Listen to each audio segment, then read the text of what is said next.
morning, this is John Piper with the weekend video clip, and it's Saturday 21st December. Looking here at a daily chart of FTSE. No change here, obviously with the 5 waves down as back in since the high in May. Then got an A, B, C, possibly. Now we've got, but this decline looks corrective, and there's a 1 down to there, so an A and B to there, and a 5 part C wave with a low coming in there. We went long, I think, on the day of the low with a spike on Monday. We tightened the stop when the Fed news came out. Not really much choice, just got triggered, so we got stopped out. However, on the video clip on Wednesday, which you should all have seen, I did say that it may make sense to take out stops and watch the action, because it could be a great buying opportunity, as it was, and of course we've now gone up further. Now, whether you're long or not is sort of secondary. I mean, obviously it's important. If you're making money, that's what this is all about. But there are 2 ways of counting this, because you could in fact look at this as a 5 wave decline. 1, 2, 3, 4, 5, and this could be a correction. Now the count isn't very good, but of course if you look at the 5 waves here, and then the A, B and C, then it becomes quite important whether this is 5 waves or not. It's also important whether it's actually a corrective move. I mean, if we assume this is some kind of correction, okay, so it's a very obvious 5, but nevertheless, and we look at that low as the beginning of a new bull market, then we've got 1, 2, 3, 4, 5 here, A, B, C, clearly impulsive move to there. So if this is a correction, and that's how it counts, ABC, then this could be the start of a pretty startling move up. Now that seems pretty unlikely in the way things are going, especially with a very, very negative action into the well, in fact, into Monday. We've had this over Christmas, over the first 2 weeks of December. We had expiry yesterday, so obviously it ended on a bit of a high note. But there are a few worrying implications there. So let's have a look at this shorter term action here. So first let's discuss whether this could be a 5. So if it is a 5, and this is off the 5th wave, and the 5th wave, that does subdivide itself into 5 waves. That's obviously potentially a positive, negative I should say, for the 5 wave decline aspect. Could this be, I mean that was a 1, 2, 3, I mean it's not, there's really no evidence of a 4th wave here, but even then we've still got a 1, 2 there, so counting a 5 from there is quite easy. But what about all this lot up here, which looks like an AB? So I think it's pretty difficult to count that as a 5, really, as it's quite difficult to count this as corrective, in fact. But of course, markets have their own dynamics. Elliott is just one more indicator. It doesn't have to be. It's often inaccurate. I mean, it's been very useful for the buying opportunity down here. When I sent out the report on Monday, Elliott was one of the key factors in that call to go long, along with the buying spike and the 200-day moving average. So let's have a look at that quickly. Yeah, the 200-day moving average has been particularly useful in fact this year, in the sense actually going back, because it was penetrated there, buying opportunity there, buying opportunity there, buying opportunity, and again here.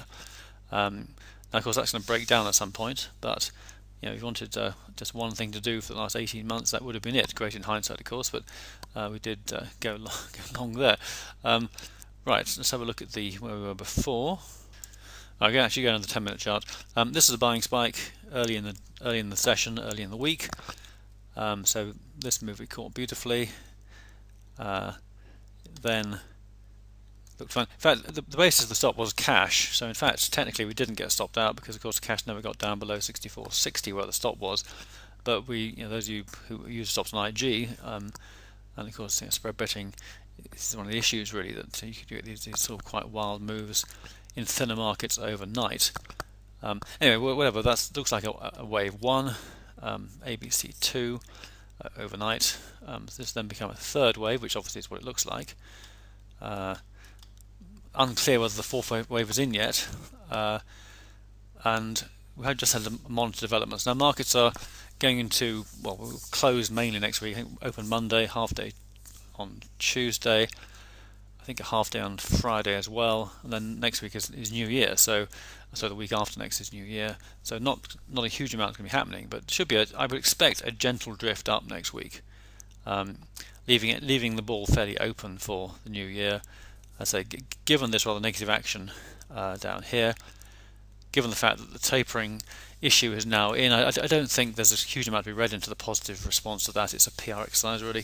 The PR people said what they needed to say to encourage markets to go up. Markets duly went up after the knee-jerk reaction down, as I forecast in the Wednesday video clip.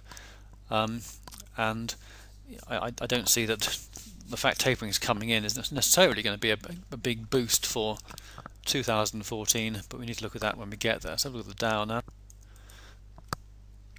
Okay, this is the weekly chart showing the major resistance we've been discussing for some time now.